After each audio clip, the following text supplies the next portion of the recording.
আমার মেয়ে এখন কাজে ব্যস্ত, আর ওর মা কিসে ব্যস্ত? মা এই যে পুজো দিতে যাবো এবার। কি আজকে? আজকে শিবরাত্রি। আজকে শিবরাত্রি, সেই উপলক্ষে আমি জীবনে কোনোদিনও শিবরাত্রি না করে একটা শিবের মতন বর পেয়েছি, তাই ভাবলাম কিছু তো রেহেন কার দে মেরে হাজবেন্ড কে সাথ। আচ্ছা, এই ব্যবস্থা। কেমন লাগছে? কোথায় জল ঢালতে যাবে? এই তো আমাদের বাড়ির সামনে। এখানে এটা পরে বাজে লাগছে। দে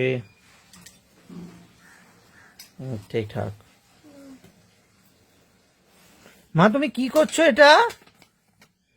শুনো, এটা কি করছো? শুনো, তুমি কি করছো? এটা লেখাপড়া করছো? অনানু লেখাপড়া করছো?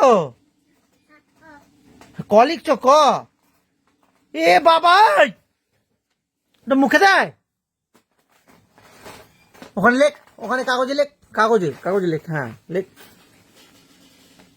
তোমার মেয়ে তো সব খাতা পেন নিয়ে মুখের পর্যন্ত ঢুকিয়ে দিচ্ছে পেনটাকে।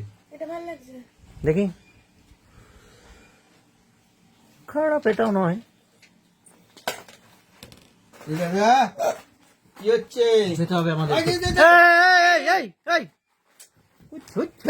মারণ করলে শোনা যায় না। না দাও,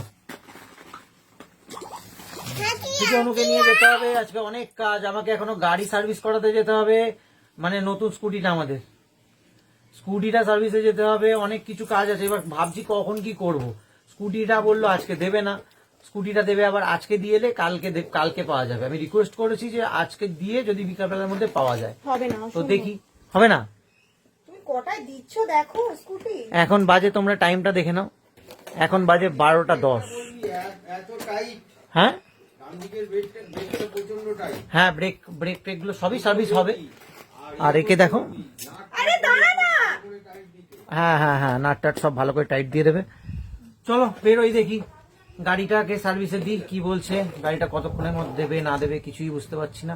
আগে চলো তোমাদেরকেও দেখাবো ওখানে। এটা মোস্ট প্রবাবলি বাঘখালে। হ্যাঁ বাঘখালে, আমরা নিয়েছি পঞ্চমতলা থেকে, কিন্তু আমরা এখন নিয়ে যাবো বাঘখালে। চলো দেখি বেরোই। পুরো তো